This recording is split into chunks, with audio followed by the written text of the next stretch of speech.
I'm Dan, and I'm a Qantas frequent flyer. And I'm Alex, and I'm also a Qantas frequent flyer. And welcome back to this safety video with frequent flyers here. Oh, okay, I can't keep it up. This is welcome back to On Air. You probably since last week have seen what we are referencing there, which is this new Qantas safety video, Qantas, the national airline of Australia, that has generated a wide variety of opinions, I'll say, to be polite. I don't know what you're talking. Okay. Like it is nar. Or nar. I mean, what did you think? We were just speaking a few weeks ago about the role that onboard safety videos have to play in terms of getting passengers key info, on a serious note, seeing the real importance of that play out with the Japan A350.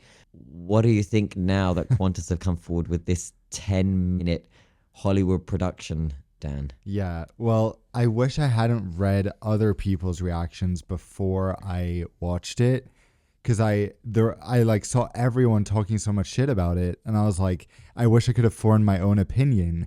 And I loved Qantas' old safety video with the history of Qantas going back to like the 1920s.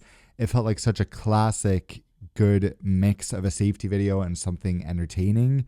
But even though I had seen people's negative opinions of it, as soon as I watched it, I was like, okay, I would have come to the same conclusion, because I don't think they even talk about anything safety related until at least a minute into the video. Yeah, it's a little bit bizarre, isn't it? I mean, the reality is that airlines are often trying to outdo each other with these videos, and there are some that we like, and we've spoken about it before, haven't we? There are some that are done in quite a tasteful way, that are visually beautiful and so on.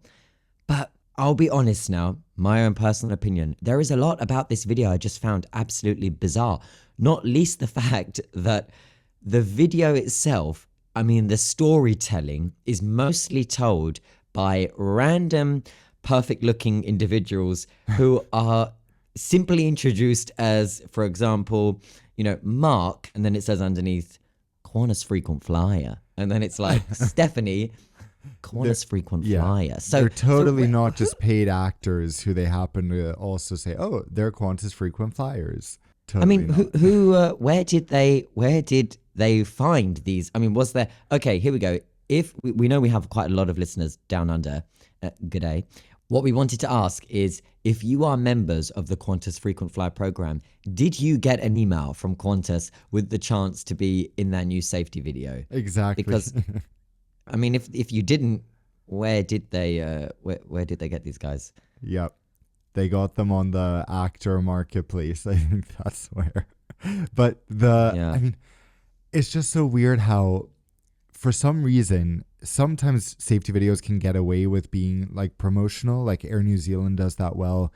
But this just way crossed the line into being like just a random ad for Qantas and places they don't even fly to. And it completely left the realm of safety. Like, if you're going to make such a long video and then after 2 minutes explain to me how to fasten my seatbelt, at least just do it on a plane. Like, just put the airplane part in so that it's obvious, instead of being like, we're sitting on a boat or wherever they're sitting, and it's, it's not even part of the story, which is why it feels so unnecessary. Just make it easy. Like, just make a 2-minute, 90-second safety video and then show this video afterwards so people can ignore it. And the crew can perform their duties, and they don't have to stand there for 10 minutes looking at people as they watch the video to point out the exits. That's the craziest thing of all about this. And I think one of the craziest things about all of this, which has generated all that kind of global reaction. And by the way, this is not just us reacting to this. If you just type in Qantas safety video now online or on YouTube, this has gone global. This is everywhere. Especially, I mean, there are news shows talking about this. This, of course, dominated the conversation in Australia. There were late night talk shows taking the absolute pee out of some parts of this video. It has been the discussion of the breakfast programs. I've seen some of my cousins speaking about it, kind of wondering why, why has it been done in a way in which, for example, firstly, as you just touched on, most of the places that they show, and the theme of the safety video is to show their frontline team members and frequent flyers taking a journey to what they perceive to be their most magical destinations around the world. Most of the places shown in the video, Qantas do not fly to. So, for example, there are a whole variety of destinations that not only do Qantas not even fly to that destination, they don't even go anywhere near to that country. So that was, I thought, an interesting choice. You know, the Northern Lights are shown. There are scenes from souks in Marrakesh in Morocco. It's an interesting one. The other part that I found a bit bizarre, not least two women standing on the beach helping each other with oxygen masks. It just nothing fit, as you said. And not least the fact that the beach scene was introduced by, it came up, Qantas frequent flyer, Alex. I was like, here we go. This is my moment. Here we go. I'm about to tell you. No, it's another Alex. Not Alex specialty is beach. It kind of is. Yeah. You know, if you were a Barbie, you would also be beach. Ken, you would be beach. I would be the beach. What? What did you say? No, you know how Ken and like Ryan Gosling, his specialty is beach. I feel like that would be yours too, because like, yeah, you and your family are beach obsessed. We are beachies. You're right. This scene, did you see the scene in Rome where the family are walking through Rome and they're like, we're in Rome, we're about to surprise Nono. Did you see that part? So can I be honest? After 4 minutes, I just stopped watching. I was like, I'll see this on some Qantas flight sometime. I don't want to waste my time at home. Watch it. I get the gist already. I don't need to waste 6 additional minutes on this useless Qantas ad. See, the real warning there is, let's just hope you don't have that exact reaction when you're sat on board a Qantas aircraft, tuning out of key safety information. That's the actual substance to what we're talking about here. Yep. So now I don't know how to put my oxygen mask on. Thank you, Qantas. It's a bit bizarre, isn't it? Well, the bit I wanted to talk about was this family. They're walking through central Rome and they say, we're going to our favorite restaurant just off of Campo de Fiori. And it's like, well, you know, most Italians would take issue with eating in tourist trap restaurants in central Rome, which isn't really known for good food at all, with some few local exceptions, but the overwhelming majority of them, it's kind of a steer clear message if you're in those tourist trap roads. And this perfect looking family that have supposedly just come off of a Qantas flight, they're walking down and then they surprise Nonno, who's totally surprised to see them, and so on and so on. And this scene is what some of the late night talk show hosts in Australia took issue with, because they were saying, it's all just weirdly unrealistic. So you're watching this scene and then suddenly she turns to the camera and she's like, your mobile phone should be switched to flight mode. I'm like, oh, this is a safety video. You totally forget. You totally tune out. So yeah, there we go. That's the risk of all of. I mean, that is funny, because it's like someone being like, my favorite place in Spain is the Torremolino Strip. I highly recommend the restaurants. Goodness.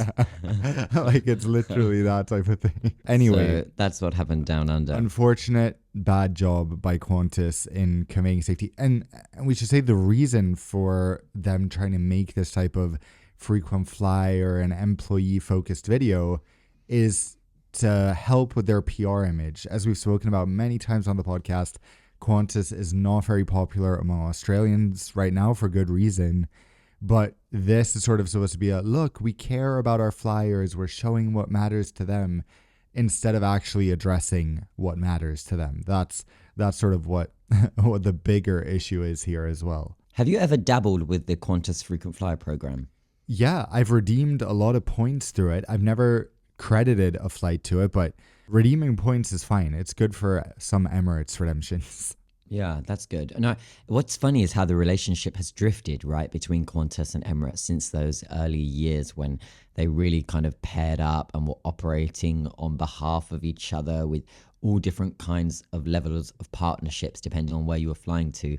And it's like, it's the slow witness that we have witnessed of them gently flying away from each other.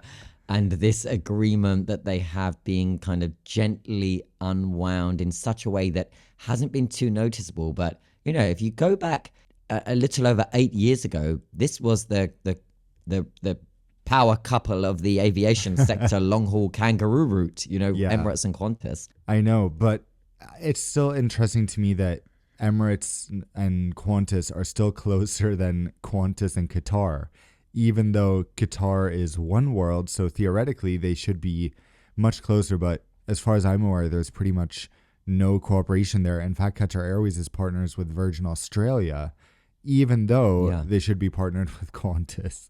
It's all a bit messy. Yeah, you're right.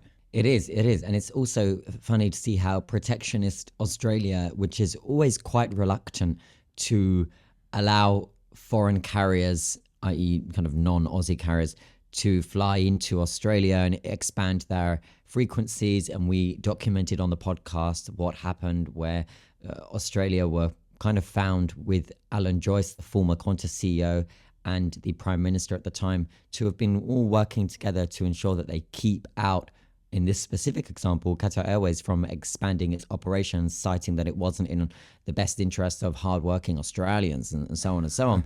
And yet, and we've seen how many years and years it has taken to get Turkish Airlines to actually confirm that they have a green light to fly to Australia. Yeah. I think I remember reading about this when I was 14. I mean, it was, of course, when I was 14, you were what, 8 or 7? I was 14 minus 2 months. Right. And if you say so. And, they typically haven't been, they followed this path that is a bit like India, a bit like Canada, where they want to keep them out. Unless, of course, your name is Emirates, where Emirates have been able to continue to expand and expand and expand and expand their presence, which doesn't necessarily directly benefit in the way that they would by opening up to more carriers. And just this week, they're announcing a further expansion of Brisbane. It's always interesting to see how, their intentions are very, very specific. If they're going to expand, it seems to only go to Emirates. It's really interesting. So double daily A380 to Brisbane now, and they're getting to add another 7 weekly flights, so another daily flight from Dubai to Perth. So just 7 weekly slots like that are literally worth gold to many foreign airlines in Australia. And Emirates just gets to add it so casually like that. And it's not just in the Gulf that they kind of take issue with the fact that all these slots and all these allowances seem to go to Emirates. There are a couple of airlines in Asia. And just recently, I had dinner with a CEO of one of the key players in Asia, in the Far East. And he said to me that his number one complaint in terms of market access, he said, continued to be Australia. He said he described them as just absolutely unwilling to discuss any form of expansion without recognizing that the only way airlines are going to be able to cater to what is a continued growing demand is by increasing frequency. If you don't have the capacity, how on earth do you serve a demand that is not only very solid and is without capacity at the moment, but it is continuing to grow? And he said that they had sat with a delegation that was a branch of the Australian government, and then a kind of semi-government delegation that seems to act as some kind of middleman / lobbyist between the federal government and those that are looking to expand their presence in Australia, be it airlines or operators and so on and so on. And he said he just found the whole thing pointless. He said, he said, we've had many, many conversations as an airline where we've just thought, okay, when they are willing to allow us in, then we'll come. But for now, we're not going to keep trying to, we're not going to waste each other's time trying to force something that clearly one side doesn't want to happen. Now, that was quite eye-opening for me because I thought, that's interesting, because that was the first take I had on that from a non-Middle Eastern perspective. Yeah, that it is interesting. Another situation like that, although it's more recent and definitely artificial from both sides, is that the US and China are still limiting traffic so much between those countries. I think, if I'm not mistaken, I think it's 28 slots or 28 flights per week per airline, no, per country. So the entire US has 28 flights per week. That's 4 flights a day from all of the US, across all US airlines, they're allowed to operate to China and vice versa, which compared to pre-pandemic is nothing. There were hundreds of flights a week, but it's still staying that way. And even now, we're soon approaching the spring or the summer schedule for 2024. There haven't been updates. Of course, this reflects the geopolitical situation, but it just ends up affecting passengers negatively. It affects prices so negatively because Chinese airlines were driving down trans-Pacific airfare so much pre-pandemic, and now that they don't have the same capacity, prices are much higher than they were before. You're absolutely right. And the fact that don't you think the pandemic has made this worse? Yeah. It's made a lot of things worse, including, geopolitics, which geopolitics is the reason that aviation in many parts of the world, and in this case the US and China, is still lagging behind what it was. And it's always funny because when people ask me kind of what I do or the key areas that I focus on, and I say kind of this geopolitical side to air travel and a country's aviation relationships with other countries and so on and so on, I always get a kind of confused face response like, what is that? Or that's a thing?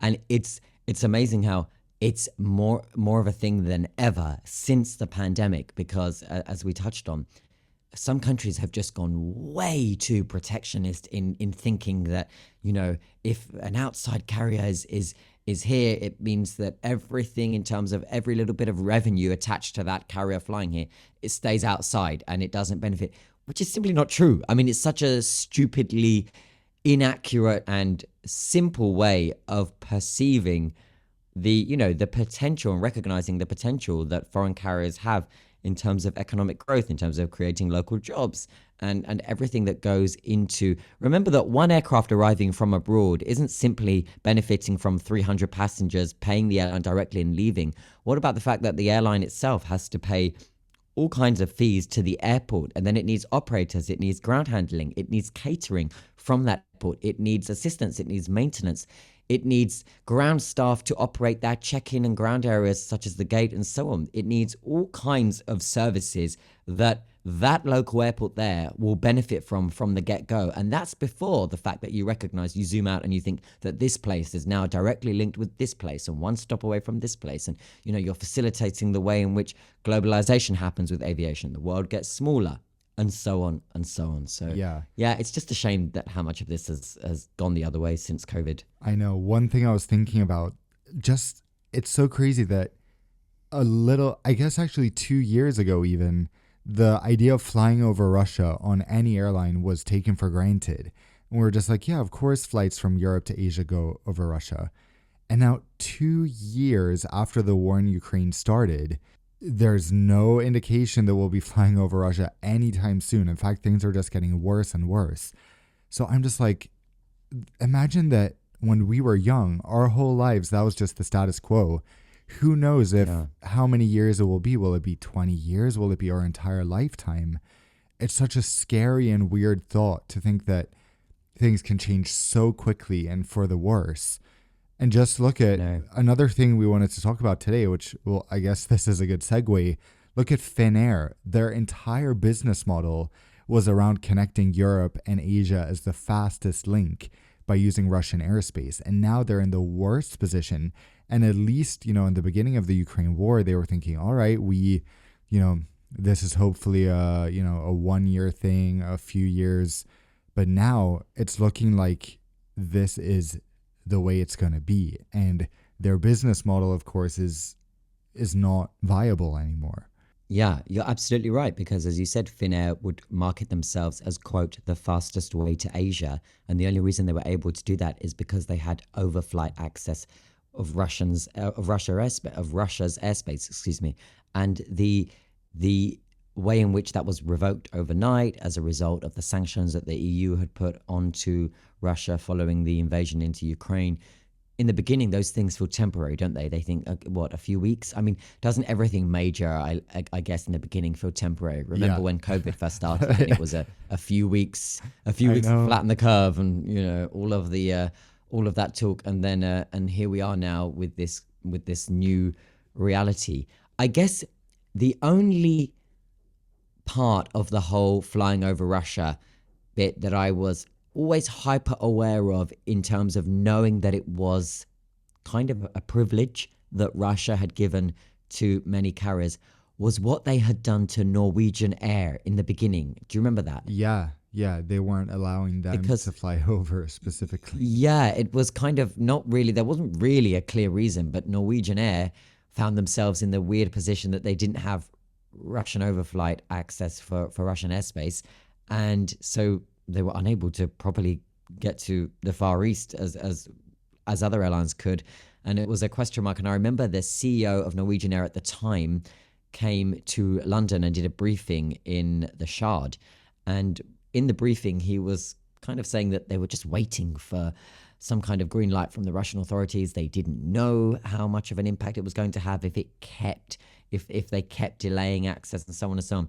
So I guess from that point, I thought to myself, well, this goes to show how vulnerable it is, because of course Russia has the largest airspace in the world, and at the time, pre the Ukraine situation, airlines just were able to use this airspace in order to access the Far East and vice versa, and so on and so on. And now we have little Finnair, of course not little, but we have Finnair from Finland, not able to fly most of the routes that they were dependent on Russian airspace for without serious modifications, meaning they are no longer the fastest way to Asia, and they are left with extra capacity. They've got leftover aircraft that are sitting around not doing much, so they've given them to British Airways. And as we spoke about last week, British Airways are using some Finnair aircraft and crew on their short-haul flights. If you're flying BA to destinations including Rome, Malaga, Madrid, Barcelona, Milan, Paris, and so on, some of those flights are operated by Finnair. And they're having to kind of seriously adapt their business model. And with that, let's look at what happened in the news over the last 24 to 48 hours, which is something that is coming up ahead this week. And I wanted to know if you were familiar with the background of this, because it was a little bit unclear for me.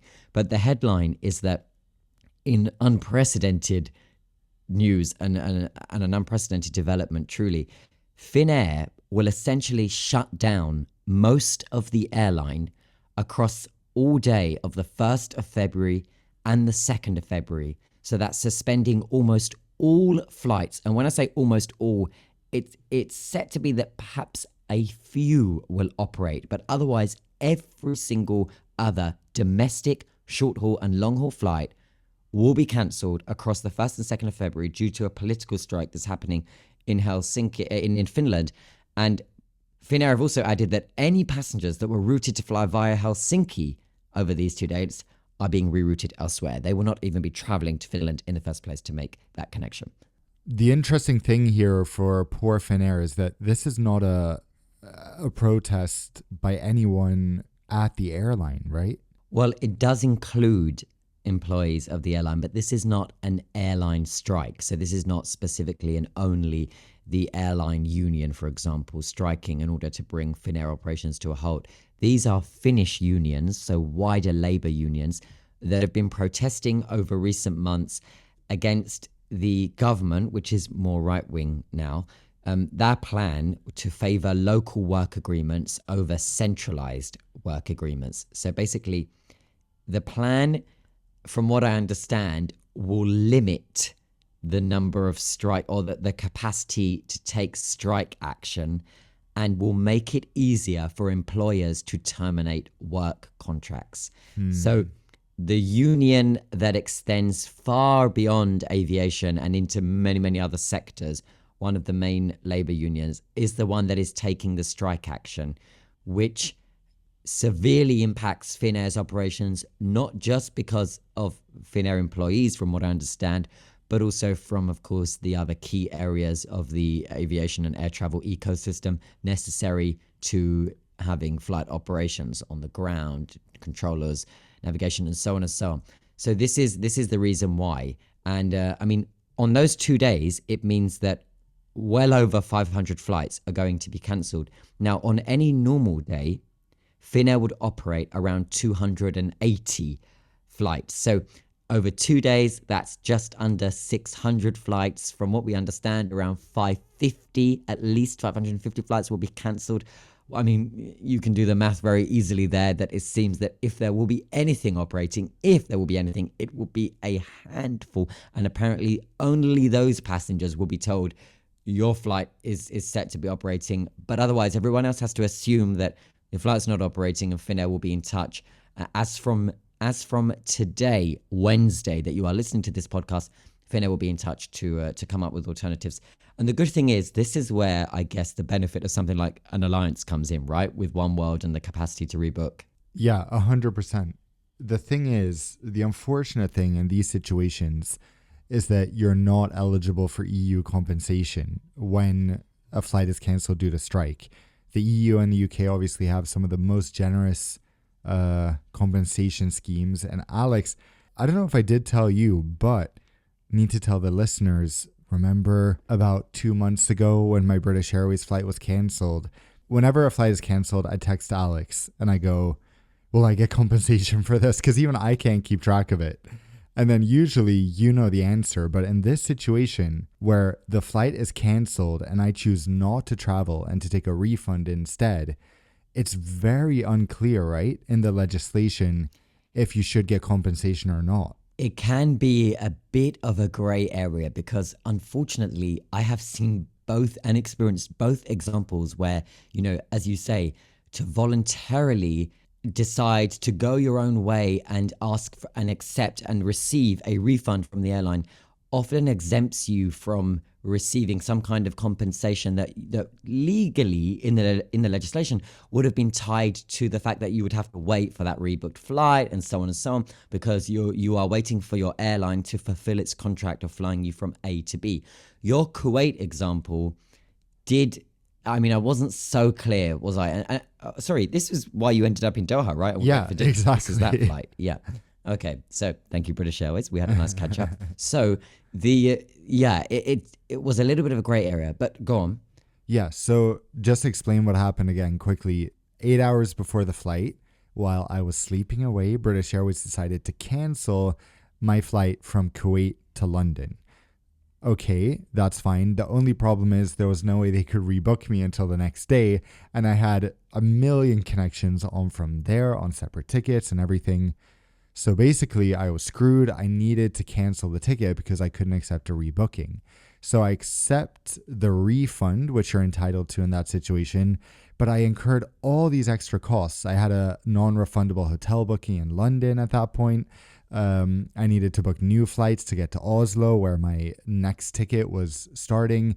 And in that case, it wasn't clear whether I should get compensation or not, even though clearly the cancellation is a huge inconvenience. And for anyone who is, less than a day before their flight, they're clearly planning to travel and their flight is canceled. It doesn't make sense for the legislation to just be, if you choose to continue, that you get compensation because for most people who are canceling their trip, it's also a huge inconvenience for many reasons. So, I would say that the confusion is how the airlines relay that information to you.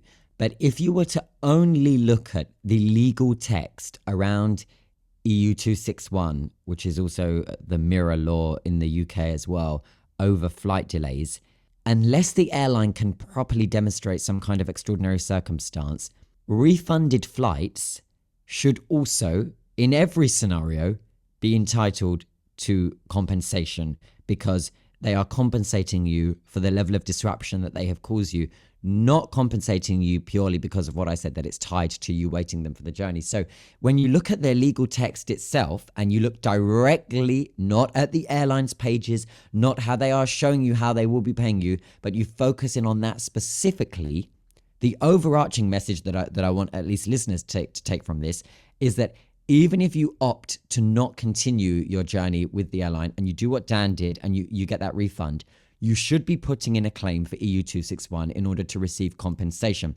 Some airlines will try to get out of that. That is the sad reality. That is why I have seen examples Lufthansa Group. Right. But if you are asking me my own opinion on it, that is my understanding of the law in this scenario. And many airlines try to get out of this. continue with your anecdote. Okay. Yeah. So basically, Lufthansa, SAS, some of these airlines are infamous for doing everything they can to deny you. I haven't had a delay or compensation claim with British Airways in years, but I submitted the claim very late. I think I did it like first week of January. I was just like, okay, let me just try that, because I just figured it would be an automatic no. They're going to fight me. It's not going to be worth it. But I submitted it. And then before last week's episode, I heard from them, but I wanted to wait until it was paid out. And on Thursday last week, so I think less than 3 weeks after I submitted my claim, they had already paid out £520 in compensation per person. Brilliant. There was no discussion. They just, in the email response, they said, yes, you're entitled to compensation. We apologize for the inconvenience. Please don't respond to this email until you've received the money, which I thought was interesting, because I guess somehow it delays the process, or maybe it's just a lot of people are emailing like, where's my money after 12 minutes. But yeah, 2 days later, the money was in my account. So super happy with that. What have I think I have always told you, right, that I have always had very, very positive EU261 compensation experiences with British Airways. Actually, I think they are one of the most law-abiding when it comes to this.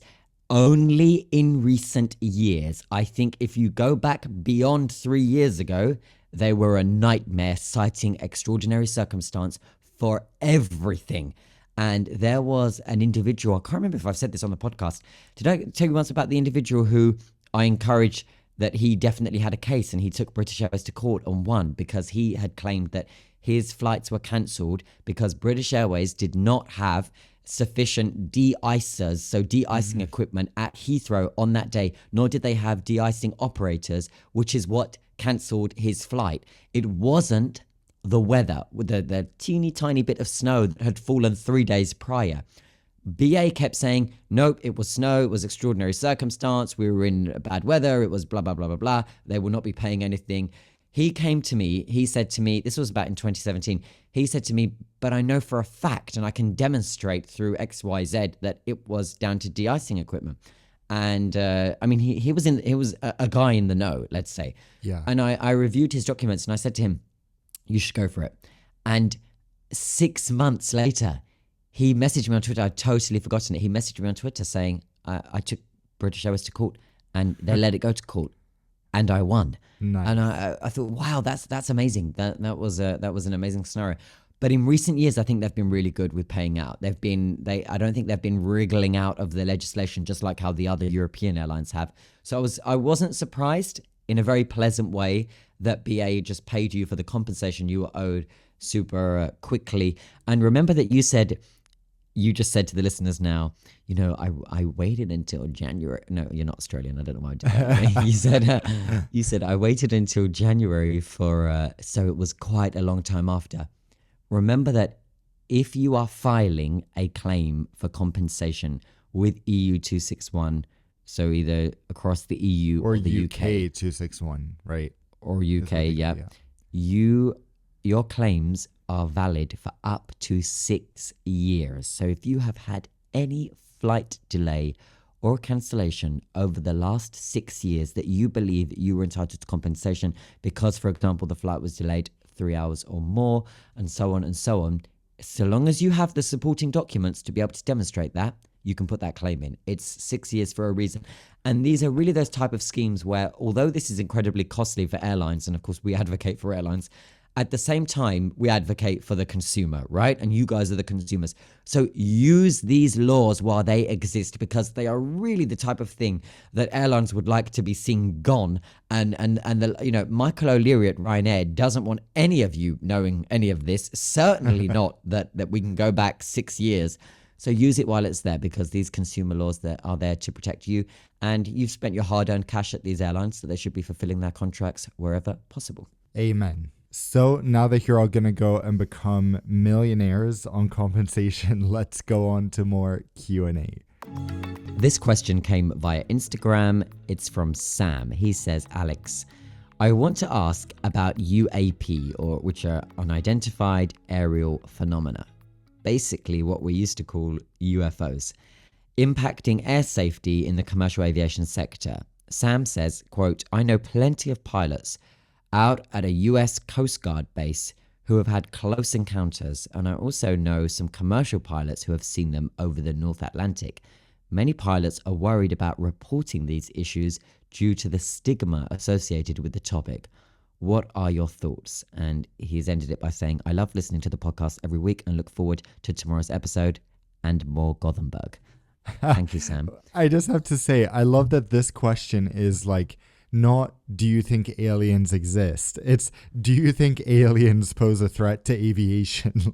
Like it just assumes that aliens do exist, which I love that this is where we are on air episode 20. Listen, he's not talking about aliens, okay? He's talking about something that the US government themselves categorize as UAPs. Okay. This is a thing, okay?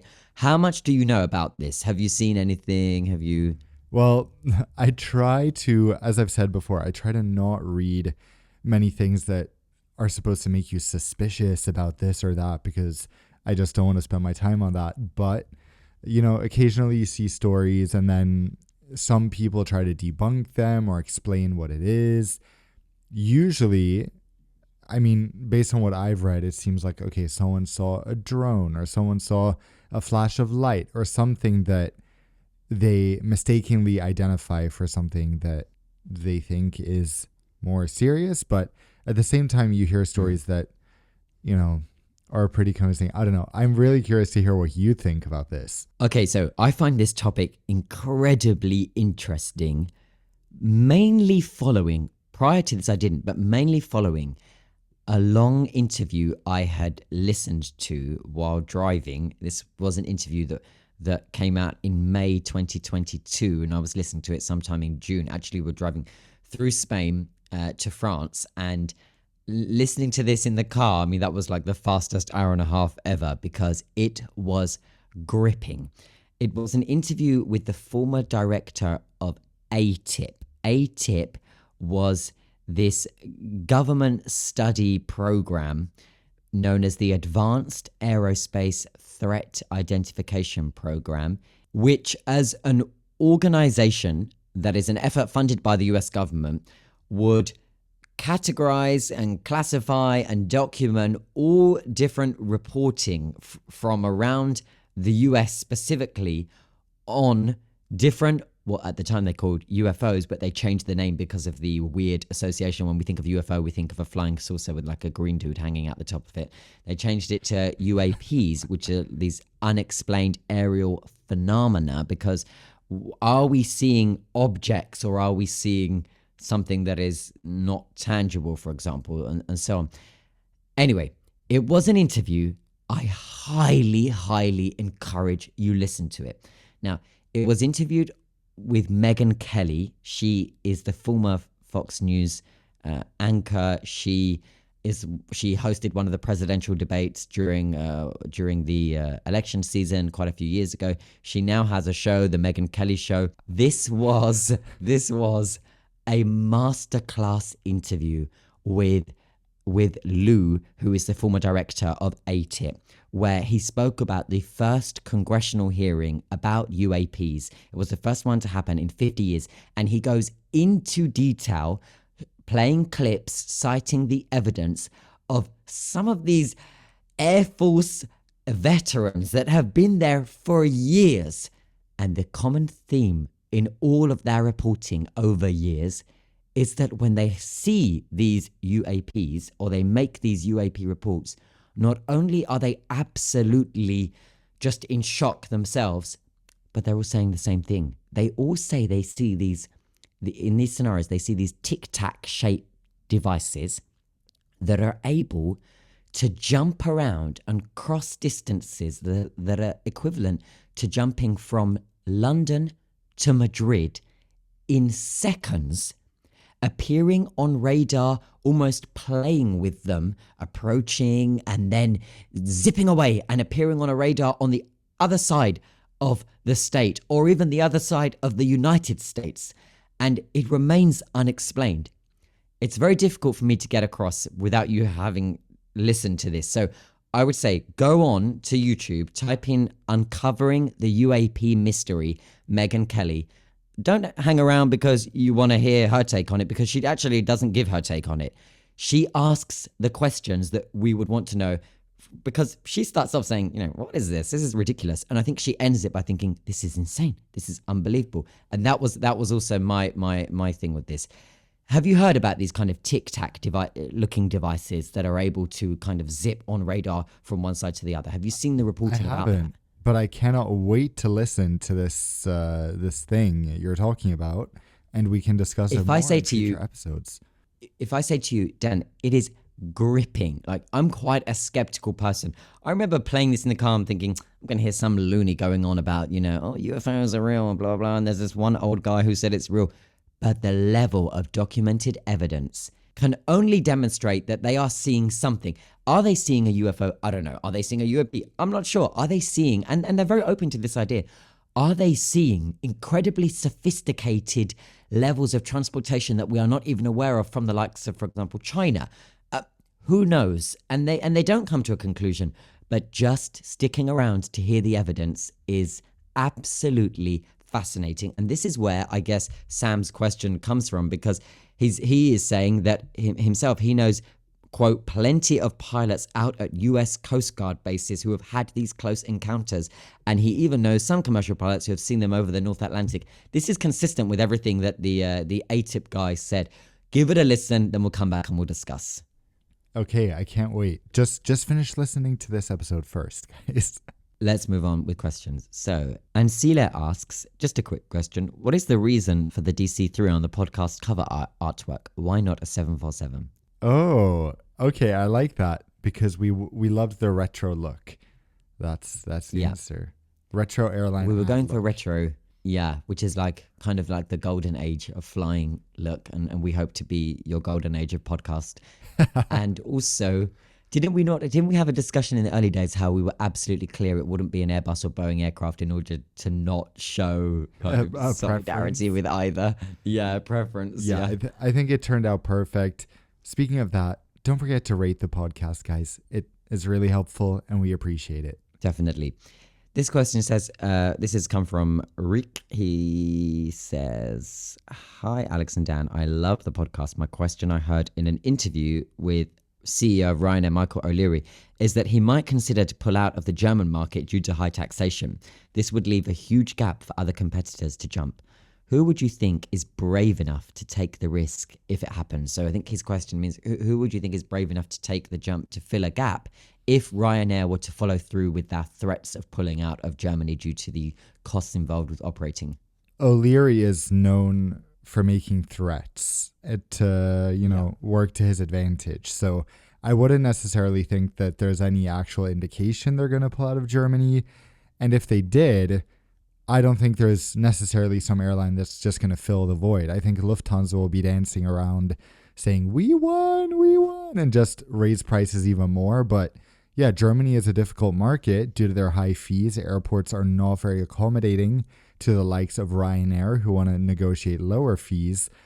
But I wouldn't be too worried that Ryanair is pulling out of Germany. I think that I agree. I don't think Ryanair are going anywhere. I think in this scenario, this is just his negotiation tactic. But in a hypothetical world where Ryanair were to exit Germany, who would be kind of looking at sliding on into German passengers' DMs, I do think it could be Wizz. I think they're quite agile like that. Interesting, because they have much less traffic in Germany than Ryanair does. But yeah, it would be interesting. Wizz is sort of I always forget they exist, but then I'm like, oh yeah, they're massive and they fly a ton to Gothenburg. But somehow to me, it's just like EasyJet and Norwegian are the European low costs, even though Wizz is massive. Wizz is huge, and Wizz have suffered with their reputation recently because they do whatever they can to get out of paying passengers compensation. And actually, they were placed under investigation by the UK Civil Aviation Authority, and they've been ordered to clean up their act and pay passengers what they are owed, especially passengers that were UK-based, that were flying in summer, for example, from London to Larnaca or blah, blah, blah. And I mean, I say London, Luton. So anyway. And And anyway, hopefully I've been seeing recently people are in touch with me saying that finally they're being paid. So that's good. Next question is from Yusuf. He says, what is the best American carrier for you guys? I believe Dan's would be Delta, but considering the mess that is Atlanta and how ridiculously long lines at TSA and CBP can be, would Delta still be the winner? That's so funny. Like somehow people just assume that everyone's favorite US airline is Delta, but no, I think Delta is overrated. I would say JetBlue on a day when they're not delayed. Yeah, for me it's JetBlue all the way, although I will say I think United has come a long way. Their onboard experience is much better than it used to be. Of course, food, terrible, service, extremely hit or miss, but the seats, the amenities, all pretty good. Yeah. I think mine would be... not flying in the US. Mine would be JSX. JSX is my favorite American carrier. They are of course, the kind of shared private jet. What's Kylie airline. Jenner's private jet called? Kylie Air or something? That's my favorite. I don't know about that. Drake has a 767, does he not? I know, yeah. Is that called Drake Air or something? It's sad that Dan Air is taken. It's a airline in Romania, so very glamorous. Dan Air used to be a big airline in the UK in the early years. Dan Air was the kind of subsidiary of this London firm that was operating all kinds of London-based flights from Gatwick at the time. Then it opened up a base in Manchester, then Berlin. We're talking like Dan is everywhere. Throughout the 70s, say? and 80s. Actually, I've just Googled now. There is a nice shiny Dan Air DC3, like what we like have our cover. on the cover. Yeah. Oh wow. Has there ever been an Alex Air? Because that's nice alliteration. If I tell you what, that was my childhood. My childhood was posters around my room. Well, it wasn't around my room. I wasn't allowed to put them on the walls because we had to protect the look, the aesthetic of the place. Of course. I was only allowed posters inside of my wardrobes, which I now respect. Now that I'm old enough to love interior design, I now respect my mum's decision. And inside of my wardrobes would be all these things that I would make on Microsoft Paint.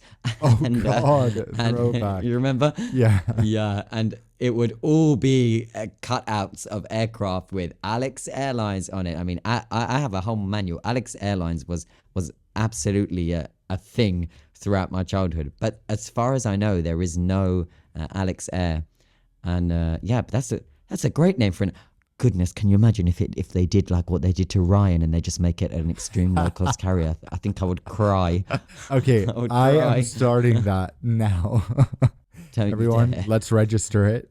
Let's do it. Okay, moving on with questions. This is from Abdul Ahad. He says, will airlines watering down their loyalty programs, for example, Emirates, regret it when growing competition, from new airlines such as Riyadh Air or existing airlines like Air India, who are now making massive moves? This feels like a question for me, maybe for you too, but it's really interesting with some airlines like Emirates or like Delta, which, they infamously had some changes to their program last year.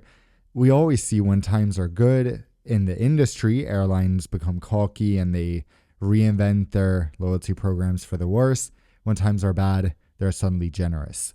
I have a feeling that given how unstable the world is right now, given that we don't know what things will be like in 5-10 years, I think Emirates will not be in as strong a position. Most airlines will not be in as strong a position. So I think we won't see devaluations forever.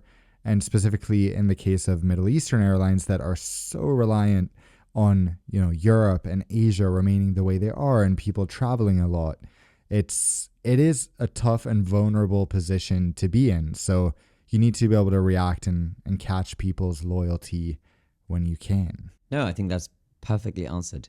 We had a question from Bjarn. I hope I'm pronouncing that name correctly. How's it spelled? Apologies. Is he Swedish? I think so. Bjarne. A. Interesting. Bjarne. Because with an O or with an O with two dots is a very common Swedish name, Björn, which means bear. Hello, Right. Björn. Okay. Well, it says here that he follows the Oscar and Dan account as well. So Okay, I'm awesome. assuming Scandinavia. Anyway, he says, what are your experiences with EU261? I hope we answered that in depth in today's episode. We also had a question from Leon. Leon, I know, is an avid listener to the podcast. He says, hi, Alex. I recently had a case with EU261 with Lufthansa, and everything was very easy and quick. There we go, Dan. That is some nice updated documented evidence that flies in the face of what you told us earlier. But he says, that made me think, do you have any insight into how many people actually file for this compensation? Let's say a Lufthansa A320 with 168 passengers gets delayed. How many of these 168 people actually file for compensation on average? That would really interest me, since I wonder if the only reason why some airlines have made it quite easy to get EU261 compensation is because so few people are actually asking for it. And that's the question. So what do you think? What level? I mean, I have a little bit of insight on this, but I'll ask you first. Okay, I have no insights, but I just have to say that, say what you want about the EU, there are some things you gotta love them on, and this is one of those things, because airlines are required by law to hand out information, whether it's physical papers or online information, in case of a delay that informs people that they are entitled to compensation and that they should apply for it. So in my British Airways situation, actually, they didn't send anything, which is not legal, I think, but they're supposed to inform their passengers according to EU law, which I would imagine makes a lot more people apply than otherwise would. Yeah, I think that's very, very true. I think that, as we say, we've seen how airlines try to wriggle out of it. My insight is that it's less than 10%. Really? Less than 10% of passengers on an aircraft, especially I think when it comes to short haul. I'll try and dig up where I have these documents stored somewhere on my laptop, but from what I knew, the average was that less than 10% of passengers actually claim for compensation, unless the asterisk there is unless they have been informed explicitly, you are entitled, click here to now fill in the form and do it, then they're not doing it, because they just think that many passengers think if they ended up finally at their destination because the airline put them in a hotel for the night and then rebooked them and they flew the next morning, they think that's it. The airline's done their job. You know, okay, that was the compensation. I had a hotel for the night, and actually it's not. So I think that, yeah, Leon, you are right in suspecting that the reason why sometimes it's easy is because passengers are not doing it, which is why we said earlier in the episode, do it. You know, it's there to be used. It's as a consumer right. That's the next question is from Ryan. I just have to say that's so interesting, because literally everyone, stay on top of your compensation. Tell everyone you know, every single person I'm friends with, I've told them, you can get compensation more often than you think. Just keep it in mind, because it's 10% is so ridiculous. Every single person on every flight should be requesting it, so the airlines make sure to avoid delays and cancellations as much as possible. Yep, it's there to be used. The next question is from Ryan. He says, my question is, do you think the 777X will have a similar amount of issues as the 737 MAX? God, I hope not. My dad was asking me this a few days ago. He was like, surely the 777, you know, that's the flagship. It can't have as many problems. I'm like, we can only wait and see. There's nowadays with Boeing, yes, they have increased scrutiny since a few weeks ago, but I really don't have hopes that it's going to be some magic problem-free plane. I know. It's concerning, isn't it? Because what we're learning more about Boeing is this flawed safety culture that seems to stem across the company, even after everything being placed under the microscope, even after the fact that, you know, they suffered with this worldwide grounding, and they, you know, this is now the safest plane after 2 years of us learning our lessons and changing the way. And then still we're having factory fresh aircraft arrive at airlines with loose bolts everywhere. Yeah. I mean, even after everything, it's concerning. What I will say on the 777X is that, remember, it's delayed until 2025 at the earliest. That means that should the aircraft actually enter commercial service with an airline next year in 2025, it will be over 6 years late. than the original date. So this is already a very delayed aircraft, and the indication at the moment is that this aircraft will fly sometime next year. Let's see, that's already 6 years late.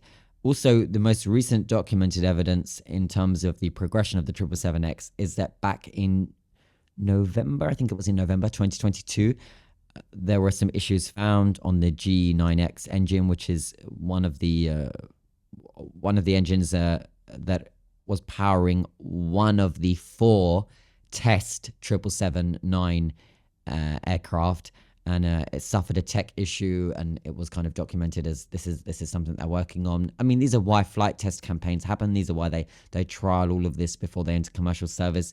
We don't know if there are going to be issues on the 777X. Lord knows that we absolutely hope there won't be, but it is 6 years late. We'll see if it flies next year. Okay, the final question, actually, we've already answered in the podcast, but I'll read the beginning of it. He says, "Hey, Alex, big fan of the podcast." This is from Geordie Wilson.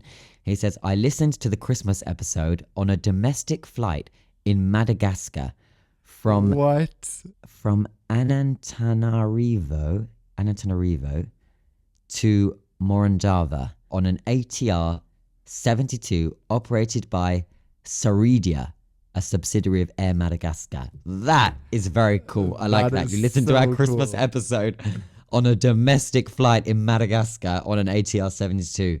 I mean, that's very cool. Thank you for that. That's so cool. And then he says, like to move it? Well, of course, I'm Alex the Lion. Yes. Okay. So it says, "As an Australian, my questions for the podcast naturally concern our troubled national carrier. Last week, Qantas rolled out its truly extravagant new safety video." So of course we have touched on this. The full question was just about wondering if, are they right to innovate to get passengers' attention, or is it time for airlines to go back to basics and focus on the core purpose of safety videos to deliver safety messaging? In a nutshell, what do you think? We have touched on it before, but what do you think? I think, why not? Go back to the pure days of safety and just make it time efficient. Just, as I said, 90 seconds is all you need. I also think there's a way in which you can show nice destinations while also showing some kind of aircraft cabin and something realistic. It's crazy when passengers are having to sit there saying, "Oh, you see that woman in the restaurant where she's stowing her bag under the table of the buffet? That's supposed to be the aircraft seat." It's like, come on. How much ridiculous thinking are we expecting off of passengers? But anyway, it has been a pleasure. I think with that, we'll wrap up today's episode and we'll get ready for a new week next week of On Air. I just have to leave us on a cliffhanger for next week to make sure you come back. I swear I'm going to forget to talk about this next week, but my dad is currently on an Air India 787. He took off 30 minutes ago, and his airplane, which was well en route 37,000 feet, I just see now that it has turned around. 180 degrees, turned around. Don't quite know where it's heading or what's going on, so I will hopefully know this soon and try to find out right now. Does he have Wi-Fi? Air India's 787 barely flies. I doubt it has Wi-Fi. Wow. Well, of course, we hope everything is fine with that, and we'll check in with that. You'll keep me updated throughout, and of course, we'll discuss on next week's episode. I'm pulling it up on radar now. Interesting. Okay, well, look, let's wrap up there so that you can make sure all is good with Dad on board the Air India 787. Thank you for listening to this episode, and thank you as well for your questions. We hope we've got to many of them now, so if you haven't sent a question before, but you'd like to, you know how to do so. You know how to reach us, preferably on Instagram. It's usually the best way. All right. See you next week on air. Bye-bye. See you later. Bye-bye.